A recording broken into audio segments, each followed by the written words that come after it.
Hola, ¿qué tal? Muy buenas noches, bienvenidos a Noticias 22. Qué alegría compartir con ustedes todas nuestras notas, reportajes, entrevistas en vivo que vamos a tener con nuestros compañeros Rafael García Villegas, Nancy Rodríguez, por allá Julio López también, porque ahora tenemos jueves de cine. ¿Qué vamos a tener para arrancar, Rafa? Mi querida Laura, muy buenas noches, amigos del auditorio. Buenas noches también a Laura Regis en la traducción de lenguas de señas mexicana. Y esto que ven a mis espaldas ya es el preámbulo de lo que estaremos platicando, no solo en este primer bloque, sino a partir de hoy arranca el Festival de Ciencia y Arte de la UNAM. Weman, ¿cómo estás? Buenas noches. ¿Qué tal, Rafael? ¿Qué tal, Laura? ¿Qué tal, amigos de Noticias 22? Efectivamente, este festival que ayer comentábamos reúne el conocimiento científico, también el conocimiento artístico, como debería de ser siempre, que son los motores, son y han sido los motores del desarrollo de la humanidad. ¿Y qué les parece si precisamente con este festival comenzamos, que ha sido inaugurado Aleph? El rector de la Universidad Nacional Autónoma de México, el doctor Enrique Graue, inauguró lo que llamó el esfuerzo nacional más importante para reflexionar en torno al coronavirus, el Festival de Arte y Ciencia, el Aleph. Aseguró que las inquietudes del planeta se encuentran condensadas en este encuentro que reúne a más de 170 expertos.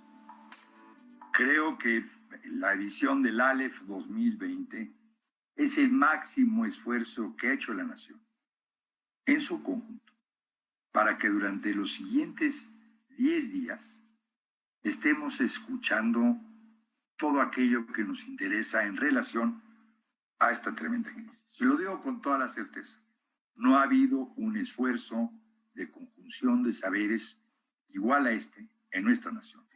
A lo largo de los siguientes días, desde el día de hoy hasta el 31 de este mes, 170 expertos, filósofos, científicos, artistas, humanistas de todo el mundo y particularmente de la Universidad Nacional Autónoma de México discutirán precisamente sobre los efectos y las consecuencias de esta pandemia. Revisarán en términos científicos cuál es el origen de este virus, cómo se comporta, qué expectativas tenemos de su curación, qué es precisamente una epidemia o una pandemia, cómo se mide, cuáles son los modelos matemáticos que nos permiten tratar de saber hacia dónde vamos y podamos también entonces tener una idea más clara para cuestionar aquello que se nos dice. En este encuentro virtual organizado por la UNAM, realizará más de 110 actividades entre talleres, galerías, conferencias y mesas de diálogo. Estarán reflexionando sobre las posibilidades médicas para tratar a esta enfermedad, llegando incluso a la posibilidad de una vacuna, pero también sobre todas las estrategias sociales que hemos tomado para enfrentarla.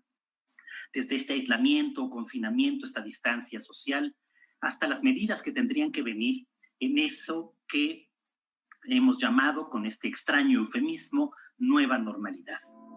Todas las actividades estarán disponibles a través de las redes sociales de difusión cultural UNAM, así como en Radio UNAM, TV UNAM, y el portal del Festival de Arte y Ciencia, el Aleph. Noticias 22, Óscar Cortés.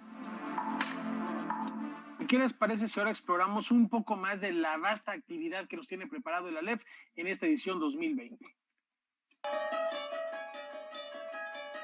Un bajo del compositor barroco italiano Frescobaldi y la improvisación serán los elementos principales de la pieza Pasa sin calle, que la Academia de Música Antigua de la UNAM y Liminar interpretarán a manera de ensamble virtual en el Festival de Arte y Ciencia El Aleph el 27 y 29 de mayo a las 9 de la noche. La propuesta sonora se inspira en la forma en la que se reproduce un virus en los seres humanos y al mismo tiempo en la dinámica de lo viral en la red. La primera participante, que fue Raquel Masmano, violinista, profesora de la Academia de Música Antigua, improvisa sobre este bajo. Esa improvisación la graba y la enviamos al siguiente participante, quien escucha la participación anterior y a su vez improvisa y comenta, digamos, en un lapso de unos 4 minutos sobre eso que recibió, lo graba, lo envían al siguiente participante y es una suerte entonces como de entrega de estafeta virtual en donde vemos cómo se va produciendo un proceso de mutación de las ideas. El proyecto se llama Pasa sin calle. La pasacalle es una forma de variación del barroco. Además de esta obra, la Dirección General de Música de la Coordinación de Difusión Cultural de la UNAM también presentará Islas de Diana Circe el 23 y 28 de mayo a las 2 de la tarde. Esta pieza, compuesta para coro virtual y escrita específicamente para el coro universitario Staccato, se inspira en los espacios que habitan las personas a raíz del coronavirus y en lo que sucederá cuando pase el confinamiento. Parte de un texto que ella misma escribió. El texto comienza diciendo: cuando dejemos de ser islas digitales, nos convertiremos en naturaleza. Cuando pase la incertidumbre, sanaremos con la tierra. Y bueno, hay una serie de personajes que participan también, un escritor, una persona que se encarga de la parte de video, y la obra fue grabada, ha sido grabada durante estos días, pues utilizando la dinámica que conocemos, que es cada quien desde casa grabando con las herramientas que tiene a la mano. Sumando a las dos presentaciones, Música UNAM invita a conocer el proceso creativo de sus músicos desde la intimidad de su hogar a través de los laboratorios sonoros que se transmiten todos los martes a las 12 del día en su página de YouTube. Noticias 22, Karen Rivera. Bueno, fíjense que justamente ahorita estoy conectada a Cultura UNAM, con todo esto que hemos estado platicando del Aleph. Hay una charla muy interesante, no dejen el 22, pero cuando termine este programa, síganse porque prácticamente durante todo el día podemos estar viendo charlas. Ahorita hay una con Guadalupe Nettel, Gabriel Alemán, están también Jazmín Barrera y Alejandro Zambra, así que se está poniendo muy, muy, muy interesante este festival. No se lo pierdan, traten de ver, más es en directo, en algunos casos hay posibilidad de que el público también participe. Bien, nos vamos a una muy breve pausa.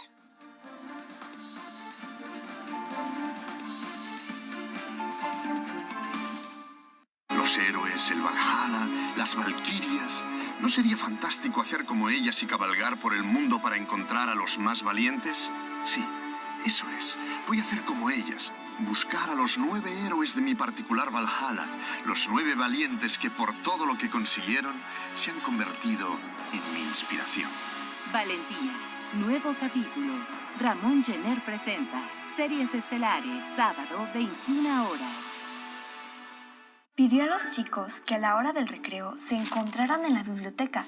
Empezó planteando el problema, a ver si el culpable se declaraba: ha desaparecido un libro y necesito encontrarlo. ¿Quieres saber qué sigue?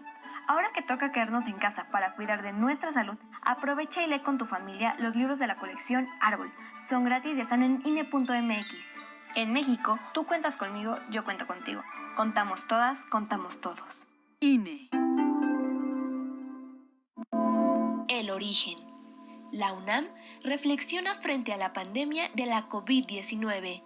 ¿Sabías que gracias al uso de sincrotones se han logrado desarrollar medicamentos muy efectivos para combatir los virus? Escucharemos a Ada Yonath, Premio Nobel de Química 2009. Se logra un hallazgo clave para el desarrollo de vacunas y medicamentos contra el coronavirus. Antonio Lascano, prestigiado investigador de la UNAM y miembro del Colegio Nacional. ¿Cómo se originan los virus? Perspectivas desde la astrobiología, la química, la metagenómica viral y la genética. ¿Podría haber virus en Marte y otros lugares del cosmos? Antropólogos e historiadores discutirán la pertinencia del concepto de antropoceno que se ha popularizado para explicar la situación cada vez más compleja de interacción entre agentes humanos y no humanos en el siglo XXI. La importancia del sonido en los procesos biomoleculares. El ADN, la molécula que guarda nuestro genoma, se encuentra vibrando como la cuerda de una guitarra. No te pierdas todo lo que ocurrirá en el Aleph, del 21 al 31 de mayo. Podrás escuchar las conferencias en las redes sociales de la UNAM y de Cultura UNAM, también a través de radio y TV UNAM. Revisa la programación en culturaunam.mx/el Aleph.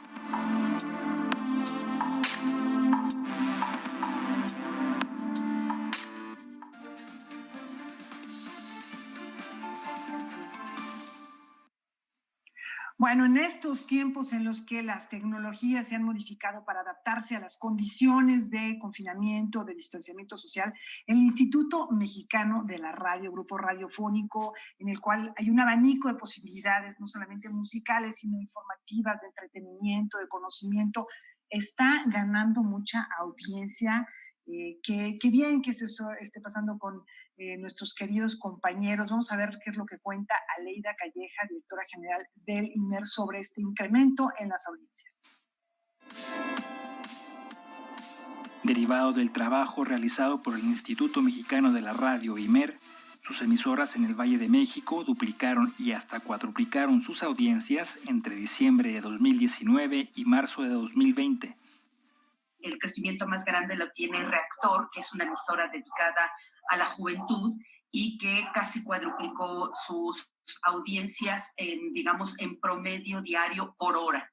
También subieron de manera importante, triplicando su audiencia Horizonte, que está en FM y que es una emisora dedicada al jazz. De hecho, se le llama la Casa del Jazz en México, ¿no? Y también tuvo un aumento Opus, que es una emisora que se dedica a la música clásica. Esa emisora duplicó sus audiencias.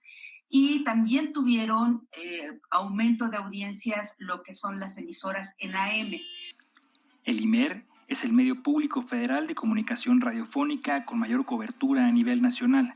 Cuenta con 19 emisoras, 17 radiofundidas y 39 canales digitales, además de 10 estaciones de concesiones de uso público y 7 de uso comercial. De acuerdo con su directora general, Aleida Calleja, el aumento de audiencias es solo la fotografía de un momento. Sin embargo, tiene una evidente razón de ser. En realidad hemos tratado de generar innovación. Hemos tratado de que la radio ya no solamente sea la radio, sino que la radio pueda ser multiplataforma, ¿no? Es decir, vamos de la radio a internet, a las redes, y comenzamos nuevos programas que me parece que han tenido una buena aceptación. Y además de eso, pues hemos tenido un trabajo muy intenso en el área informativa. Sumado a esto, desde diciembre de 2019 se implementaron campañas dirigidas a sectores que tradicionalmente han sido excluidos del proceso comunicacional, como lo son los pueblos originarios.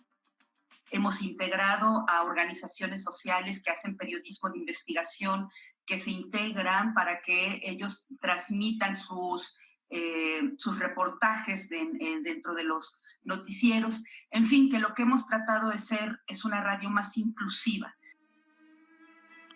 Noticias 22, Omar Vera. Y ahí donde se construye una de las torres de control del aeropuerto de Santa Lucía, se encontraron por lo menos 60 restos de mamuts. Esta es la información. El equipo de salvamento arqueológico de Lina trabaja desde el año pasado en el rescate de restos fósiles en el área de construcción del aeropuerto de Santa Lucía. En diciembre, los especialistas calculaban que podrían pertenecer a una docena de mamuts. Sin embargo, hasta el momento se han desenterrado 60 de estas especies. Nos encontramos que hay una abundancia impresionante de restos de mamut asociados a otros restos. No hay en mucho menor cantidad de bisonte, de camélido, de caballo, de peces, de aves, en fin, asociados a todo este entorno, a este medio ambiente. Este asentamiento de mamíferos obedece principalmente a la abundante vegetación que existía a las orillas del lago Xaltocan hace 35,000 años. El mamut columbi llegaban a medir más de 4 metros en edad adulta, a pesar cerca de 10 toneladas, entonces requerían alimentarse quizá con más de 150 kilos de hierba. Entonces aquí estaban, digamos, en el buffet, ¿no? Entonces ellos pues podían alimentarse con toda esta abundante vegetación, pero seguramente en algún momento, que esto viene a cuento por tu segunda pregunta, quizás se metían más de la cuenta en el lago y se empantanaban por el peso. Entonces ahí morían empantanados o quizá eran asusados por algún grupo humano y ya empantanados los aprovechaban. Además de la fauna, también se han recuperado en el área 15 osamentas humanas pertenecientes a entierros prehispánicos, vasijas, piezas de obsidiana y un cánido. Esta muestra tan grande nos va a permitir identificar tallas, sexo, patologías, alimentación, en fin, una serie de costumbres que serán muy útiles para poder recrear este espacio que forma ahora parte de nuestra cotidianeidad y que en algún momento pues tendremos que socializar, por decir de alguna manera, esta acción, pues llevar hasta la sociedad, a la comunidad, toda esta historia cultural. Los vestigios se encuentran en resguardo en la base aérea de Santa Lucía, donde se trabaja en su conservación y en distintos proyectos de investigación. Podría albergar estos hallazgos en un museo de sitio y obviamente que el visitante a este aeropuerto pueda también en algún momento dado conocer qué fue este espacio antes de ser aeropuerto. Noticias 22, Óscar Cortés. Bueno, ahora vamos con una conmemoración. Se cumplen 100 años del asesinato de Venustiano Carranza y Javier García Diego nos habla al respecto.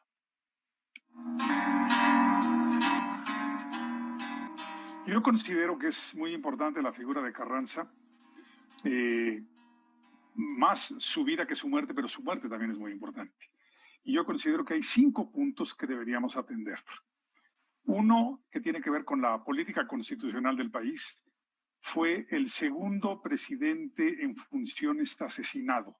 No debe ser esa la mecánica de las sucesiones presidenciales. Entonces, ese es un punto. Es un acontecimiento importante porque es uno de los hechos más anecdóticos y novelables de la Revolución Mexicana. Hay traición, hay huida, escape, hay soledad, hay una naturaleza impresionante como es la Sierra de Puebla en época de lluvias, hay sospechas de dineros, Carranza se lleva el tesoro de la nación en el convoy, en fin, hay todos los, y claro, la traición final, hay todos los ingredientes para crónicas y para novelas históricas. Tercero, es muy importante por los personajes involucrados en aquel conflicto que se llama la Revuelta de Agua Prieta o la sucesión presidencial de 1920. Para decirlo rápidamente, no participa la sociedad civil, no participan los sectores obreros y campesinos, participa la élite político y la élite militar de la Revolución Mexicana de ese entonces. Un cuarto ingrediente es si fue asesinato o si fue suicidio. Yo no tengo la menor duda de que fue asesinato. Las lecturas, los documentos que yo he balanceado, que he, ponderado, me inclinan, me hacen pensar que fue un asesinato, pero no podemos llegar a ninguna conclusión porque no hubo autopsia. Entonces lo que podemos decir es, y con esto concluyo, que en aquella madrugada del 21 de mayo de 1920, en aquel jacalón de aquel pueblo perdido en la Sierra de Puebla que se llama Tlaxcalantongo, terminó un tipo de gobierno de la Revolución Mexicana y comenzó otro, el gobierno de la Revolución Mexicana por excelencia, el gobierno que iba a prolongarse hasta el cardenismo, el verdadero Estado mexicano postrevolucionario. Carranza fue la víctima de ese proceso, los beneficiarios fueron las clases medias y los sectores populares de la Revolución Mexicana.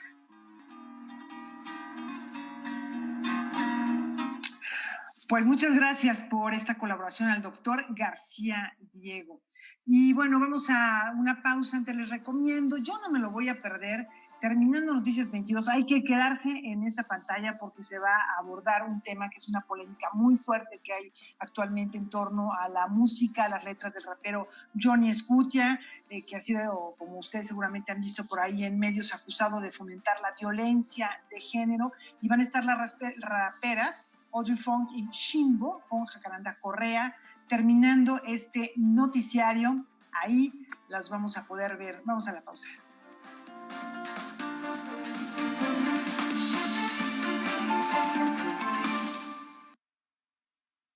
significan las siglas de la diversidad sexual. A la hora que llegamos a las 3 T's, a todo el mundo se le hace bolas el barniz. Es lo mismo orientación que identidad. Lo primero que tiene que hacer uno es amarse a uno mismo. ¿Se decide o es genético? En mi cabeza no entra una diferencia o juzgar a alguien por sus preferencias sexuales. Descúbrelo en Glosario LGBTTIQA+.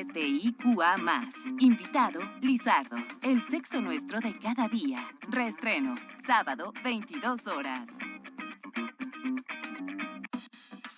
¿Qué tal, amigos de Semanario N22? Mi nombre es Uwe Mansin y quiero invitarlos a que nos acompañen en nuestra siguiente emisión dedicada a los proyectos culturales independientes que se unen para enfrentar la crisis que vivimos. También vamos a hablar de dinero, cuánto cuesta la cultura mexicana en nuestro país. Entre lo urgente y lo importante, las industrias de este tipo son importantes.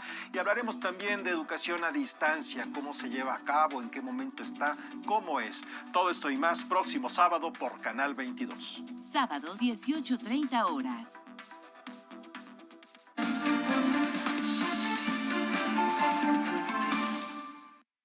Continuamos aquí en Noticias 22, es jueves de Marquesina, ya está por aquí Julio López para darnos sus recomendaciones cinematográficas, es un tema calientito y por ahí también ya se encuentra nuestro querido Roberto Fiesco que va a participar en esta ocasión, así que vámonos directamente con Julio López.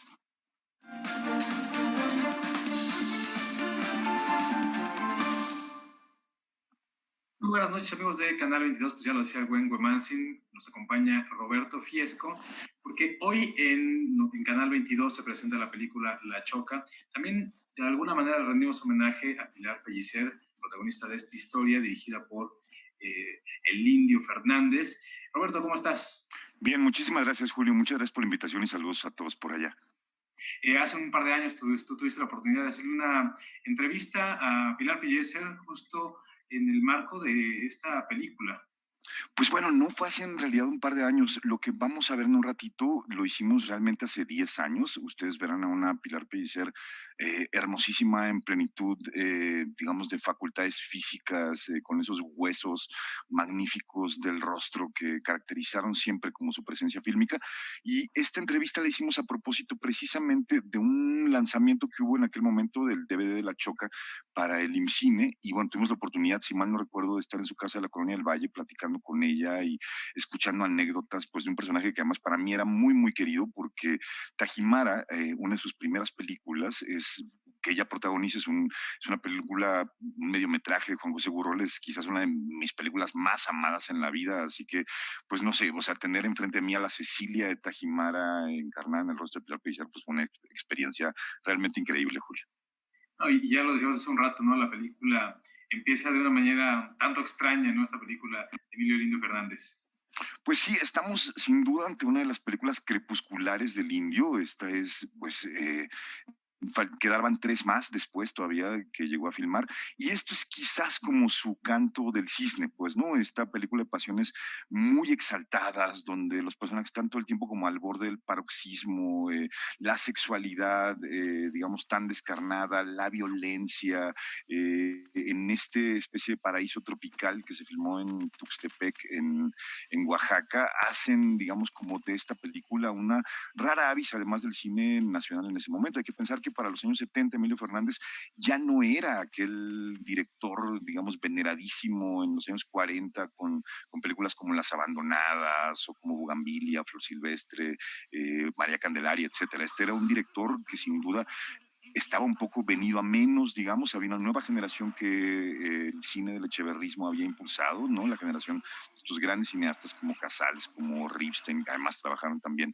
con Pilar Pellicer en su momento, y digamos, el echeverrismo también rescata una serie de viejos directores como Gabaldón, como Julio Bracho y como el propio Fernández, para hacer, pues quizás como sus últimas obras, y quizás unas obras que me parece que aún tienen mucho que decir. Yo creo que La Choca en esta sexualidad sin duda tan abierta, tan franca, tan verla desde los créditos a Meche Carreña bañándose desnuda, gozosa en el río, digamos que lo que abre es una enorme expectativa que sin duda el Indio cumple a lo largo de la película.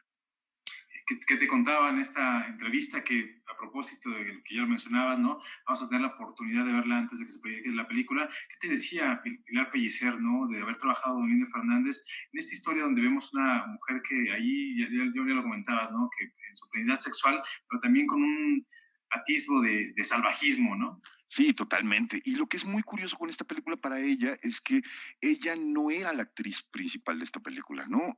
Si uno rastrea en las revistas del año 73 o en los periódicos, nos daremos cuenta de que la Choca, el personaje, estaba encomendado a Josefina Echanove, ¿no? Otra increíble actriz y bailarina, ¿no? Matriarca precisamente de la familia Echanove, y que en algún punto, a los pocos días de haber comenzado el rodaje, resulta que llega a un mal entendimiento con el indio y en ese momento le llaman a Pilar Pellicer y le dicen, vente mañana, y yo creo que ella no esperaba que esto sería sin duda quizás como el papel más importante de su vida, ¿no? Si bien ella es la Susana San Juan del Pedro Páramo de Carlos Velo, la Santa, una de las hermanas malevolísimas de las Poquianchis de Casals, pues va a ser la Choca el personaje que la consagre, va a ser la Choca el personaje que le dé el Ariel como mejor actriz, y creo que pues nunca mejor escogido un rostro, nunca mejor escogida una actriz capaz de proyectar esta fuerza y esta contundencia que Pilar tiene. Entonces, digo, sin duda serán nuestros recuerdos quizás como más queridos, ¿no? O sea, cómo la gran película de tu vida llega de una manera completamente casual e inesperada y bueno, acaba, digamos, como encabezando un gran elenco donde además están Gregorio Casal, Salvador Sánchez, Armando Silvestre, es decir, gente, digo, muy querida para el cine de Lino Fernández, pero también, pues, algunos de ellos muy ídolos de los años 70 de esta nueva hornada de cine que había en ese momento, así que, digo, sí, ya verán en un ratito, digamos, esta entrevista que logramos hacerle a Pilar y que creo que, pues, además de mostrarse como una mujer entrañable y encantadora, ¿no? Revela, digamos, como algunos de los secretos de una película que va a ser muy importante para ella y que la llevó, pues, a recorrer un poco todo el mundo. Esta película ganó en Carlo Vivari, es una de las películas más taquilleras de su año, digo, sé que no es muy bueno decirlo, pero esto es la televisión pública, es uno de los grandes ratings del Canal 11, recuerdo cuando la pusieron, la estrenaron en Canal 11 hace, no sé, unos 10 años, era el mayor rating de toda su historia, pues, ¿no? O sea, justo me parece que hay algo que engancha de esto salvaje que mencionas, Julio, con la gente y creo que, pues, por eso vale muchísimo la pena volver a ver La Choca. ¿Cómo ves justo esta posibilidad de verla nuevamente por la televisión pública para, ahora que hay tantas posibilidades en Internet, de pronto regresar a la televisión, ¿no? A esperar un horario y sentarse a ver, digamos, en familia esta película? Pues no sé si en familia, Julio, la verdad.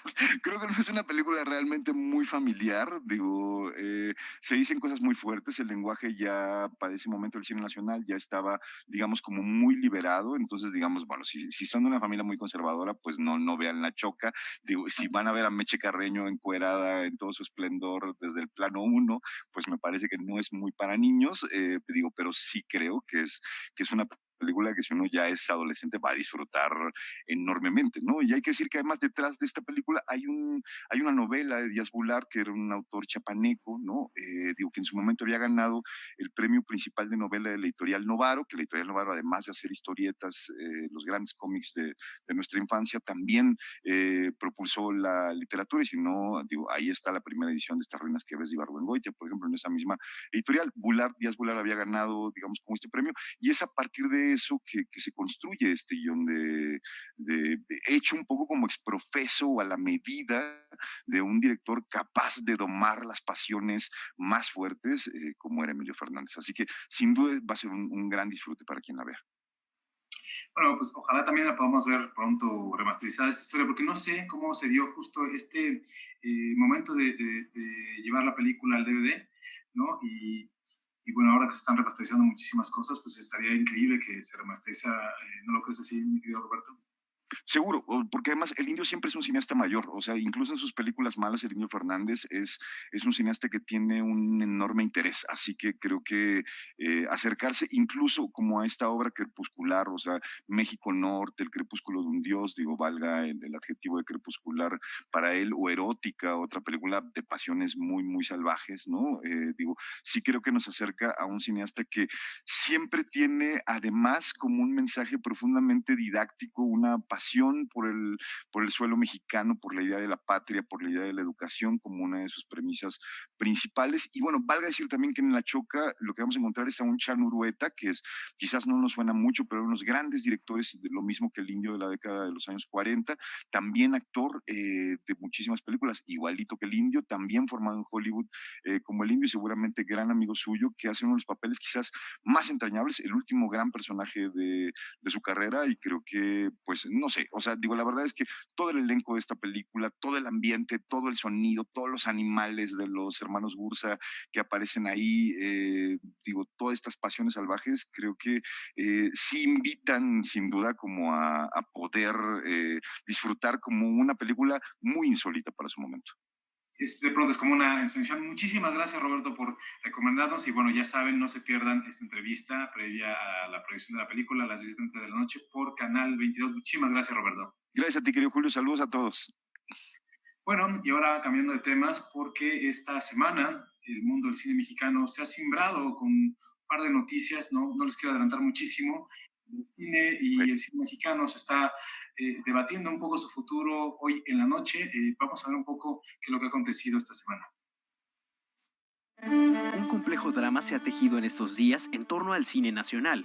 El martes 19 de mayo, María Novaro, directora del Instituto Mexicano de Cinematografía, sostuvo una reunión virtual y pública para aclarar todo lo relacionado con dos fideicomisos que estaban por desaparecer: el Fondo de Producción Cinematográfica de Calidad, FOPROCINE, y el Fondo de Inversión y Estímulos al Cine, FIDECINE. La funcionaria afirma que el viernes 17 de abril se reunió la secretaria de Cultura, Alejandra Frausto, la secretaria de la Función Pública, Irma Heréndira Sandoval, y el secretario de Hacienda y Crédito Público, Arturo Herrera Gutiérrez, para determinar qué fideicomisos de cultura se conservaban y cuáles desaparecían.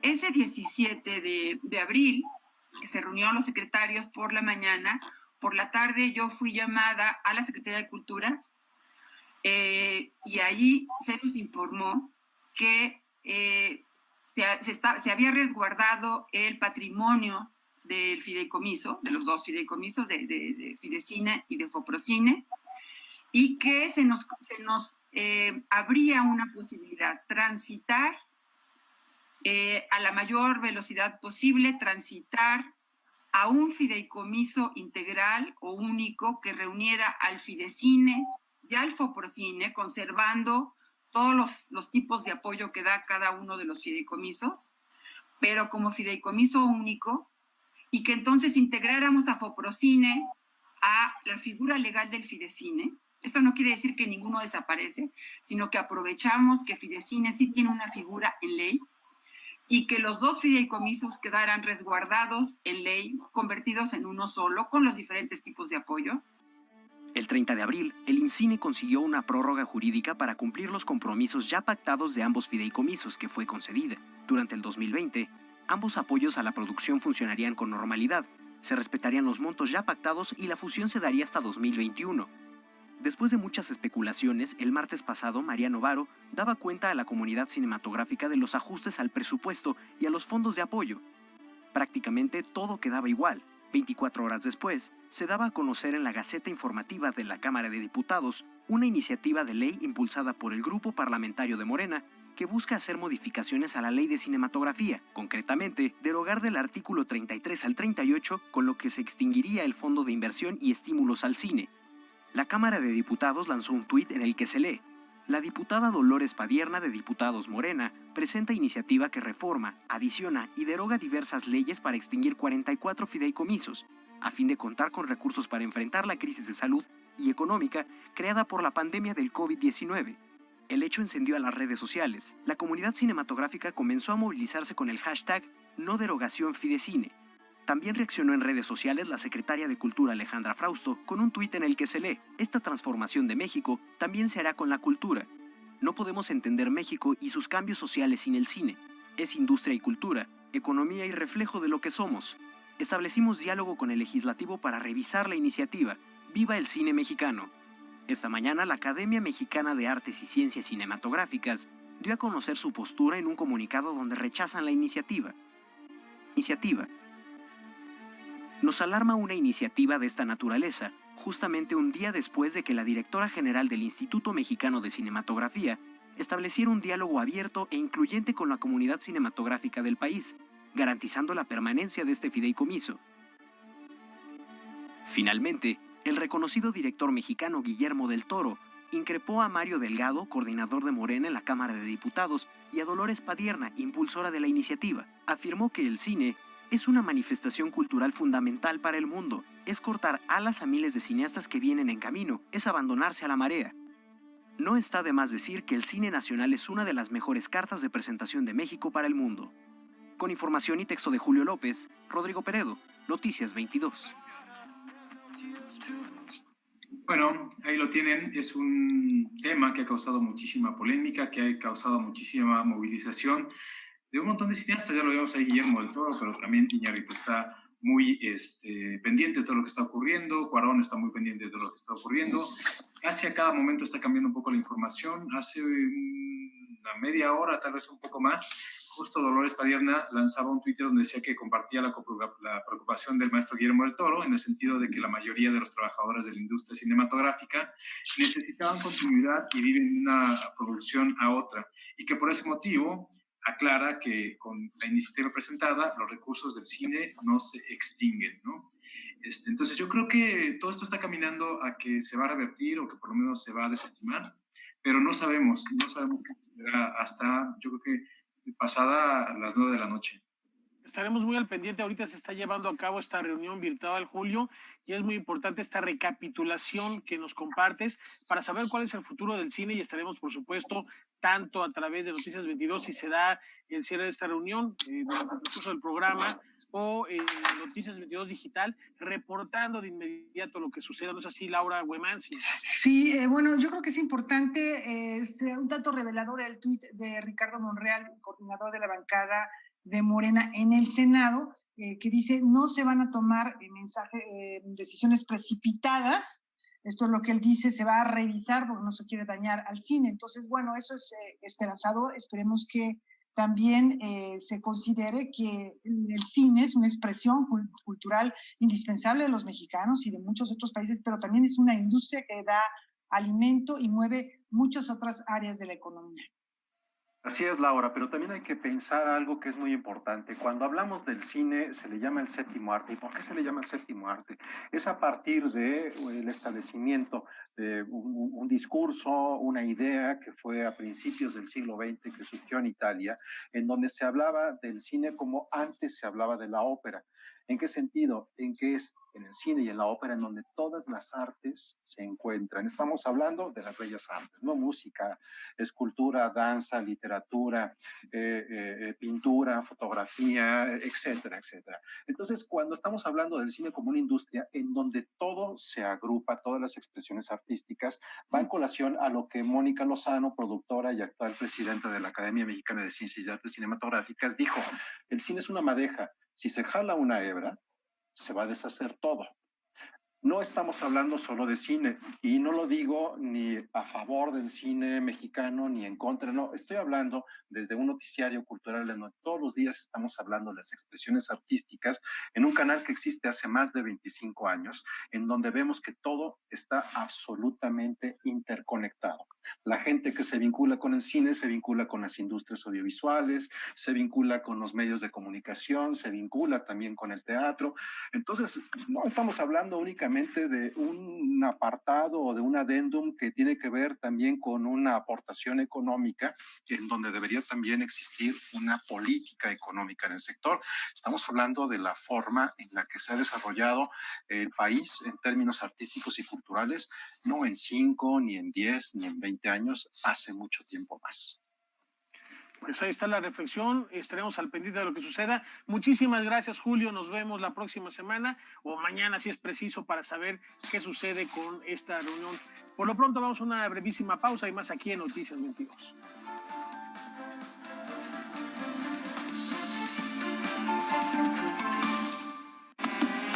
Aquí, bajo la ley de la selva, las mujeres son más hembras. ¡Asesinos!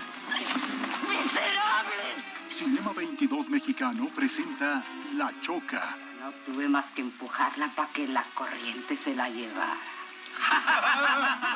Disfruta previo a la película la entrevista exclusiva de Roberto Fiesco a Pilar Pellicer, en la que habla de su participación en La Choca, de Emilio Fernández. Entonces me empiezan a poner la cicatriz y digo, ¿qué es esto? Todo el set del Jacal donde vivimos, inundado. Jueves 22:30 horas.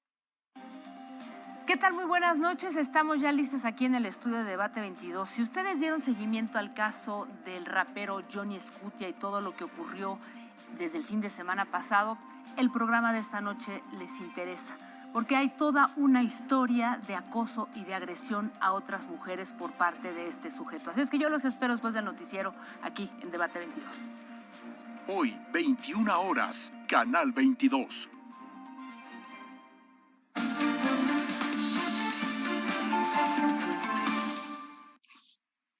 ¿Ustedes qué piensan? ¿Aprovechamos las facilidades, las posibilidades que brinda la nueva tecnología estos días para crear nuevos hábitos de lectura? ¿De qué manera esta pandemia nos está acercando quizá, o no lo sé, si acercando o alejando a los libros? Vamos a ver qué nos dice Roberto Frías en La Región.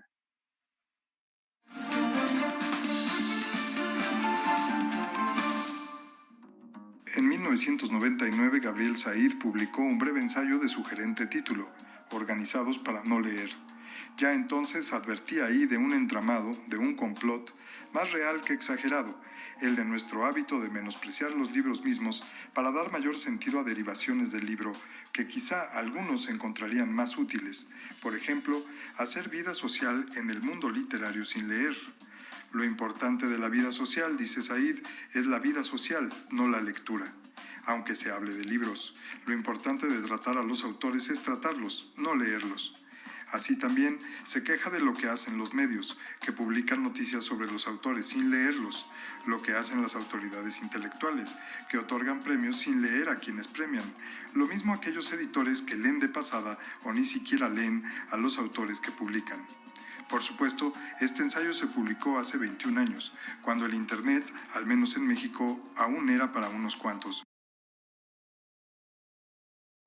Se nos dirá que las cosas han cambiado mucho desde entonces, pero es así. Con la llegada de los teléfonos celulares y el Internet 2.0, se llegó a pensar que la gente leería y escribiría más, que los mexicanos leerían más. Y quizá es cierto, pero leemos más textos intrascendentes que se publican en las redes sociales y escribimos también para alimentarlas. Es verdad que el libro digital fue por fin, y sigue siendo, un hecho, pero no significa que por sí mismo haya aumentado la gana de lectura de nadie. Es mucho más probable que quienes ya leían y quienes se fueron aficionando a leer en estos 20 años sigan siendo los únicos lectores que hay. El contenido audiovisual es fácil de consumir. En cambio, antes de leer necesitamos entender bien el mecanismo de la lectura, la manera de darnos ese placer, y eso es justo lo que no estamos enseñando en las aulas. ¿Acaso sus hijos vuelven de la escuela felices porque descubrieron junto a sus maestros el inusitado placer de sumergirse en un libro? Es probable que esto no le suceda a la mayoría de los padres. Quizá el error radica en que se quiere ganar una batalla imposible, aquella en que se compara la lectura con el consumo de películas, redes sociales o música. Lo que deberíamos enseñar es el valor intrínseco de leer, aquello que no pueden tener los otros soportes. Lograr que alguien diga, como alguna vez lo dijo Susan Sontag, los libros son mi televisión. Hace un par de días leímos una estadística donde se decía que lo más comprado en línea durante la actual pandemia son los equipos de pesas para ejercicio, los artículos de salud y limpieza y los libros. Quizá tuvimos que llegar a la pandemia, al aislamiento, al miedo a morir para recobrar el gusto por la lectura. Tuvimos que llegar a la desorganización para leer de verdad. Para Canal 22, Roberto Frías. Y en nuestro jueves editorial tenemos, como cada semana, un enlace con Jesús Ramírez Bermúdez. ¿Cómo estás, doctor? Buenas noches.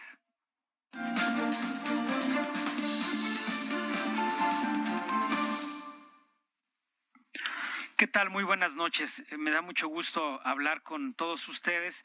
En esta ocasión quisiera tratar acerca de un concepto que he visto en las redes sociales que se presta a muchas desafortunadas confusiones en torno al problema científico del coronavirus, y en particular es el concepto de letalidad del virus.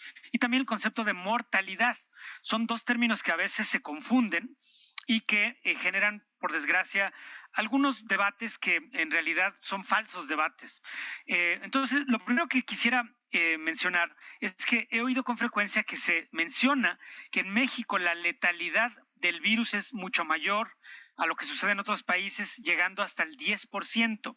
Entonces, solo quiero puntualizar que en realidad en todo el mundo la letalidad del virus es muy parecida, y según un artículo que acaba de salir de la revista Journal of the American Medical Association del Dr. Faust de Harvard, anda alrededor del 0.5%, es decir, de cada 200 personas que fallecen, de cada 200 personas que se infectan, una fallece, lo cual afortunadamente no es tan alto como uno tendería a pensar, pero de todas maneras esto es 5 veces más alto que lo que sucede con el virus de la influenza, por lo cual no hay que bajar la guardia. Sigue siendo una situación muy peligrosa, sobre todo en términos de salud pública, si multiplicamos esa cantidad por los 128 millones de mexicanos que existen. Eso significa una cantidad ya enorme, capaz de saturar los servicios de salud. Además, nos encontramos todavía en una etapa ascendente de la epidemia en México, por lo cual seguimos en una etapa de bandera roja, de mantenernos todavía en guardia y quedarnos en casa. Muchas gracias. Y por eso es importante, quédese en casa. Sabemos que la circunstancia económica no es fácil, pero no nos encontramos en el mejor momento y esto puede tener repercusiones mayores. Pareciera que de pronto la gente, entre la desesperación y la necesidad o el hartazgo, está retornando a las calles nuevamente. No está bien. No está bien, estamos en una circunstancia todavía muy crítica en el país, en la Ciudad de México, y la recomendación que es en casa, y por ello nosotros estamos generando también contenidos para que esté lo más tranquilo posible en esta situación, como es el caso de lo que vamos a compartir ahora, el esfuerzo que ha hecho la bailarina Elisa Carrillo, que lleva en sus manos el Festival Internacional de Danza Danzatlán, y que en su edición 2020 va a estrenar obras y va a ofrecer un amplio catálogo en línea. Danzatlán celebra su tercera edición en formatos digitales. El Festival Internacional de la Danza que organiza la Fundación Elisa Carrillo en colaboración con el Gobierno del Estado de México ofrecerá más de 35 actividades con el objetivo de generar un diálogo entre coreógrafos, bailarines y especialistas internacionales para impulsar el talento nacional. Tratar de llevarles un poco de todo: ballet contemporáneo, danza clásica, clases de ballet, clases para personas que tienen discapacidades, que es un taller que ya iniciamos el año pasado y que esta vez se iba a seguir, pero bueno, no se va a poder, entonces preparamos una clase para que la gente pueda hacer algo en casa con las personas que necesitan este tipo de terapia. Tenemos algunas conversaciones y claro, antes de cada ballet vamos a dar una pequeña explicación de qué es el ballet, de qué compañía viene. Este formato digital responde a las medidas de confinamiento recomendado por las autoridades como medidas de contención de la pandemia. El punto muy importante para nosotros era que cada día la gente pudiera disfrutar de alguna función. Bien, ¿qué pasa? Si tienes que estar en casa, tienes que tener material que te motive a quedar. Vamos a tener dentro de las compañías internacionales el ballet de Boris Eifman de San Petersburgo, Grupo Corpo de Brasil, Ballet Jazz Montreal de Canadá. Vamos a tener el Ballet Teatro y Ópera de Perm en Rusia, el ballet de la compañía de Bratislava, del Teatro de Bratislava. Vamos a tener la compañía de Antonio Gades, que nos va a presentar Carmen, va a ser algo maravilloso. Vamos a tener el evento de la Gala del Kremlin. Tendremos también por parte de las compañías mexicanas, la compañía de Jaime Camarena, la compañía de Tania Pérez Salas, la Compañía Nacional de Danza, el Ballet de Monterrey, el ballet de la Compañía del Estado de México. Durante el festival se estrenarán 3 obras. Elisa Carrillo interpretará El Muro, una pieza de la coreógrafa Yuri Anarica. También habrá una gala Kremlin con las estrellas del ballet del siglo XXI y una versión en video de la obra Infinita Frida. Las transmisiones se realizarán del 22 al 29 de mayo a través de los portales y cuentas de redes sociales de Danzatlán y la página oficial de la bailarina Elisa Carrillo. claro que las artes deben de ser algo en vivo, tenemos que estar en el escenario, pero creo que por el momento es la manera de poder disfrutarlas y creo que hay que aprender a adaptarse y tratar de estar presente para tu público de cualquier manera. Noticias 22, Óscar Cortés. Ya podemos disfrutar de las muestras del Museo Franz Mayer desde la plataforma digital Contigo en la Distancia. Pese a permanecer cerrado desde el 18 de marzo, el Museo Franz Mayer sigue Contigo en la Distancia. El recinto, ubicado en el centro histórico de la capital, se suma a la estrategia digital que ha puesto en marcha la Secretaría de Cultura con el objetivo de que podamos ejercer nuestro derecho a la cultura desde el hogar. El museo, que desde hace más de 3 décadas conserva, investiga y presenta las colecciones de libros, pintura y artes decorativas que constituyen el legado del coleccionista Franz Mayer Traumann, comparte con nosotros una selección de materiales diversos, como videos de las diferentes colecciones que resguarda, audios sobre la puesta en marcha de proyectos museísticos y recorridos especiales por la exposición que actualmente alberga, titulada Grandes Maestros del Grabado Europeo. Además, se podrá acceder a un microdocumental sobre el legado de Franz Mayer que cuenta cómo este coleccionista de origen alemán reunió durante el transcurso de su vida más de 10.000 objetos de artes decorativas que abarcan más de 4 siglos de historia y que hoy conforman el gran acervo del museo, mismo que se puede recorrer de manera virtual de la mano del investigador Abraham Villavicencio. Para el experto en arte novohispano, la colección Franz Mayer nos permite adentrarnos en la suntuosidad de las casas señoriales coloniales. Baúles, sillas, canapés, armarios, biombos y escritorios son muestra de la diversidad técnica que se cultivó en el periodo virreinal. Entendidas en tiempos del Renacimiento como las habilidades, las técnicas del pensamiento. Por su parte, Marta Turok, especialista en arte popular, nos lleva a conocer la relevancia etnográfica y cultural de la colección Ruth de Lechuga, importante testimonio del pasado y presente de la cultura mexicana. Conformada por más de 13.000 objetos, este invaluable acervo, en su conjunto, cuenta con más de 20 ramas artesanales, destacando sus máscaras, piezas de lacas, cerámica, juguetes, indumentaria y otros textiles. De igual forma, podemos conocer el acervo bibliográfico del museo, compuesto por libros datados entre los siglos XVI al XIX, diversas publicaciones especializadas en el estudio del arte y el diseño, y un amplio número de catálogos de subastas y exposiciones. Tania Vargas, jefa de acervos documentales y biblioteca del museo, es quien nos introduce al universo contenido en este acervo, en el que se encuentra, por ejemplo, el Fondo Cervantes, una de las colecciones de la obra cervantina más importantes de América, pues cuenta con casi 800 ediciones de Don Quijote de la Mancha en 19 idiomas.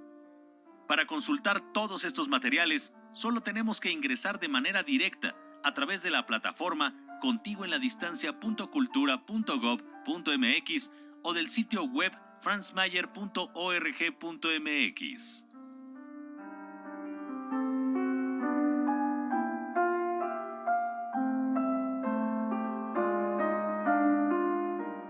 Y sin más, mis estimados colegas, nos despedimos con el oboísta, compositor y director de orquesta suizo Heinz Holger, que cumple hoy 81 años. Muchísimas gracias y nos vemos mañana. Chao. Muy buenas noches.